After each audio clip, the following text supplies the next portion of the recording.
اللہ ने खंजीर को कब और क्यों पैदा किया और हजरत ईसा अलैहिस्सलाम उन्हें क्यों मारेंगे। अस्सलाम वालेकुम नाज़रीन। वालेकुम हमारे जहनों में ये सवाल आता है कि अगर खंजीर इतना नापाक जानवर है तो फिर अल्लाह तबारक व तआला ने इसको क्यों पैदा किया है। कौन सी ऐसी वजह है कि खंजीर को मुसलमानों के लिए हराम कर दिया गया है। हमने अपने बड़ों से ये भी सुन रखा है कि खंजीर का नाम लेना भी गुनाह है और इससे मुसलमानों की जुबान नापाक हो जाती है। क्या वाकई जुबान नापाक हो जाती है और 40 दिन के लिए मुसलमान से ईमान दूर चला जाता है। मगरिबी दुनिया में क्यों इस जानवर से बेपनाह प्यार किया जाता है। यूरोपीय यूनियन सूअर के गोश्त से बनी अशिया को आम करने के लिए क्यों तमाम ममालिक से मुआहदे कर रहा है। मोअज़्ज़िज़ दोस्तों, ये वो सवालात हैं जिनको आज के दौर में जानना सब मुसलमानों के लिए जरूरी हो गया है। और ये भी कि जब हजरत ईसा अलैहिस्सलाम नाजिल होंगे तो वो सूअर को क्यों कत्ल करेंगे। अस्सलाम वालेकुम दोस्तों, आज हम ये देखेंगे अल्लाह ने कुरान शरीफ के अंदर सूअर का गोश्त खाने के लिए क्यों मना किया है, सूअर का गोश्त क्यों हराम है। और आज तक हम अपने बाप दादाओं से ये सुनते हुए आ रहे हैं कि सूअर का नाम लेने से 40 दिन तक जवान नापाक हो जाती है। क्या ये बात सही है या गलत है, आज हम इसी वीडियो में देखेंगे। नाज़रीन ग्रामी, खंजीर वो वाहिद जानवर है कि जिसको कभी पसीना नहीं आता, जिसकी वजह से उसके जहरीले मादे खारिज नहीं हो पाते और ये उम्र के साथ साथ इस कदर जहरीला हो जाता है कि इस पर जल्द कोई जहर असर नहीं करता। ये सब्जी और गोश्त खोर जानवर है, लेकिन भूख लगने पर दूसरे जानवरों के साथ साथ अपना फुजला भी खा जाता है, यानी अपनी लेटरिन तक खा जाता है खंजीर। इस बात का जिक्र करना जरूरी है कि इसको हराम क्यों किया गया है। मोअज़्ज़िज़ ख़वातीन व हज़रात, अल्लाह तबारक व तआला सूरह इनाम की आयत नंबर 145 में इरशाद फरमाता है, आप फरमा दें कि मेरी तरफ जो वही भेजी गई है इसमें तो मैं किसी भी खाने वाले पर ऐसी चीज जिसे वो खाता हो हराम नहीं पाता सिवाय उसके कि वो मुर्दार हो या बहता हुआ खून हो या सूअर का गोश्त हो, क्योंकि ये नापाक है या नाफरमानी का जानवर है कि जिस पर ज़िबाह के वक्त गैर अल्लाह का नाम लिया गया हो। फिर जो शख्स भूख के बाद सख्त लाचार हो जाए,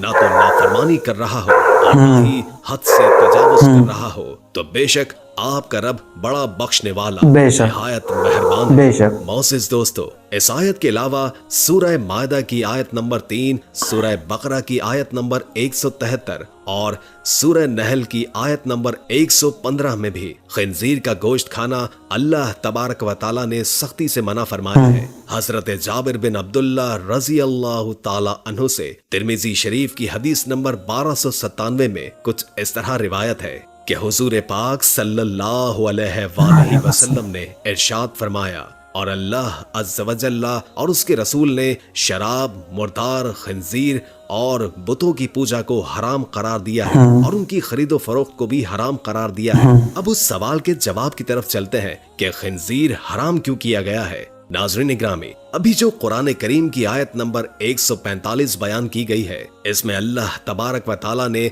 खंजीर के हराम होने की वजह उसकी नापाकी बताई है। यानी खंजीर इस कदर नापाक और गलीज जानवर है कि उसे मुसलमानों पर हराम करार दिया गया है और ये इस कदर बदबूदार जानवर है कि मगरिबी दुनिया ने इसके जिस्म पर लगाने के लिए मुख्तलिफ किस्म के परफ्यूम्स बना रखे हैं जिन्हें वो खंजीर के जिस्म पर मलते हैं। अगर वो ऐसा ना करें तो वो खुद भी अपने पालतू जानवर के पास नहीं जा सकते। मोअज़्ज़िज़ दोस्तों, कितनी बड़ी बात है। खंजीर के पास जाने का इत्तेफाक हुआ हो तो हमें कमेंट सेक्शन में जरूर बताइएगा कि उससे किस किस्म की बदबू आती है। मोअज़्ज़िज़ दोस्तों, खंजीर नजसुल ऐन है।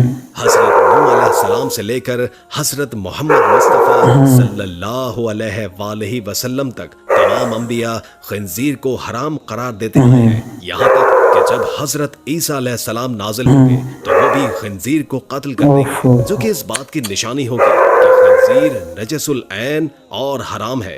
इसी वजह से हजरत ईसा अलैहिस्सलाम खंजीर को कत्ल करके ये बताएंगे कि ये हराम जानवर है। कितना नापाक जानवर है, यानी बुरी खसलात पाई जाती है जिसकी वजह से उसके खाने वाले के अंदर भी ये आदत मुंतकिल हो जाती है। और ये आप खंजीर खाने वाली कौमों में अच्छी तरह मुलायजा कर सकते हैं کہ وہ کیسی بے-شرمی کی انتہا کو چھو رہے ہیں۔ معزز دوستو، خنزیر اپنی مادہ کے ساتھ خود دوسرے نر کو پسند کرتا ہے اور ان کو گھیر کر اپنی مادہ کے پاس لے آتا ہے اور خود ہی ان دونوں کا ملاپ کرواتا ہے۔ یہ دنیا کا واحد جانور ہے جو کہ ہم جنس پرستی کو بہت پسند کرتا ہے۔ انہی عادات اور خصلات کی وجہ سے خنزیر کو قرآن پاک میں ناپاک کہہ کر پکارا گیا ہے، اور یہی وجہ ہے کہ آج خنزیر کو کھانے والوں میں خنزیر کی یہ سب عادات عام ہو چکی ہیں۔ اس لیے قرآن و حدیث میں خنزیر سے کسی قسم کا فائدہ اٹھانے سے منع کیا گیا ہے۔ روایات میں موجود ہے کہ کسی بھی نبی کی امت کے لیے حلال نہیں کیا گیا۔ خنزیر کی پیدائش کے متعلق مشہور روایات، اس کے راوی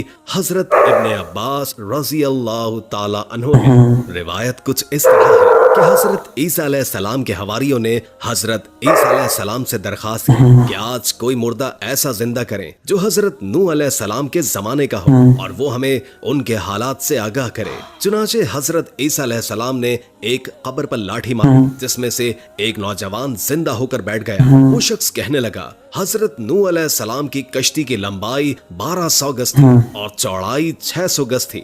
اس کی 3 منزلیں تھی۔ پہلی منزل پر جانور تھے، دوسری منزل پر انسان اور تیسری منزل پر پرندے تھے۔ اب جانوروں نے اپنے فضلے سے پہلی منزل پر اتنا گند ڈال دیا تھا کہ بیماریاں پھیلنے کا خدشہ ہو گیا۔ تو حضرت نوح علیہ السلام اللہ تبارک و تعالیٰ کے حضور سجدہ ریز ہوئے تو اللہ تبارک و تعالیٰ نے خنزیر نر اور مادہ دونوں کو پیدا فرما دیا جو کہ ہاتھی کے قریب نمودار ہوئے۔ وہ جانوروں کا فضلہ اور وہ سب گند جو جانوروں کی وجہ سے پھیلا ہوا تھا سب کھا گئے، اور وہ سب گند انہوں نے اسی لیے یہ خنزیر حرام ہے۔ اس لیے حضرت نوح علیہ السلام وہ پہلے نبی تھے جنہوں نے اس کی پیدائش کے بعد جب دیکھا کہ وہ اپنا اور دوسرے جانوروں کا فضلہ کھا جاتا ہے تو اس کو اپنی شریعت میں حرام قرار دے دیا۔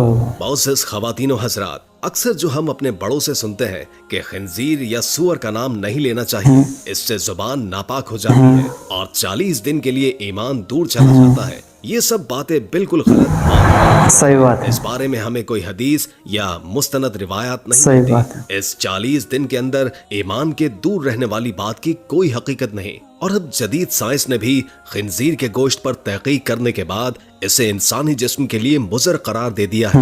بے شک اللہ پاک نے خنزیر ہمارے لیے حرام قرار دے دیا ہے اور یہی ہمارے لیے حتمی فیصلہ ہونا چاہیے۔ بطور مسلمان ہمیں خنزیر سے نفرت کرنی چاہیے اور اپنے بچوں کو بھی یہی تعلیم دینی چاہیے۔ اس کی شکل میں بعض اقوام کا مسخ ہونا بھی ثابت ہے، اور جس جانور کی شکل میں مسخ ہوا ہو وہ خبیث ترین جانور ہوتا ہے۔ آپ ذرا اس بات پر غور کریں کہ جب حضرت آدم علیہ السلام کو اللہ تبارک و تعالیٰ نے جنت سے نکالا تو اس کی وجہ صرف یہی تھی کہ انہوں نے شیطان کے بہکاوے میں آ کر اللہ تبارک و تعالیٰ کے حرام کردہ درخت کا پھل کھایا تھا۔ ہمیں اس درخت کی حرمت کے متعلق کوئی وجہ معلوم نہیں، اور نہ ہی حضرت آدم علیہ السلام کو اس درخت سے ممانعت کی وجہ معلوم کرنے کی کوئی ضرورت نہیں، بلکہ اللہ تبارک و تعالیٰ کا منع کر دینا ہی ان کے لیے کافی تھا۔ بالکل اسی طرح ہمارے لیے اور تمام مومنوں کے لیے اتنا ہی کافی ہے کہ اللہ تبارک و تعالیٰ نے خنزیر کو حرام قرار دیا ہے۔ قرآن پاک میں ارشاد باری تعالیٰ ہے، اور نہ ہی کسی مومن مرد کو یہ حق حاصل ہے اور نہ ہی کسی مومن عورت کو کہ جب اللہ تبارک و تعالیٰ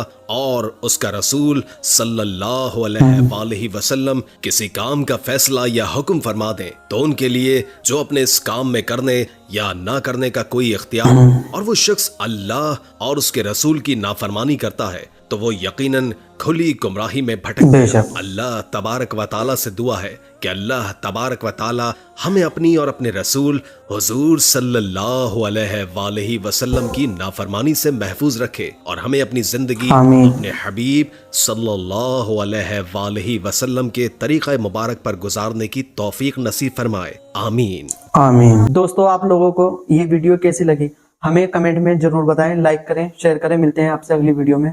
اللہ حافظ۔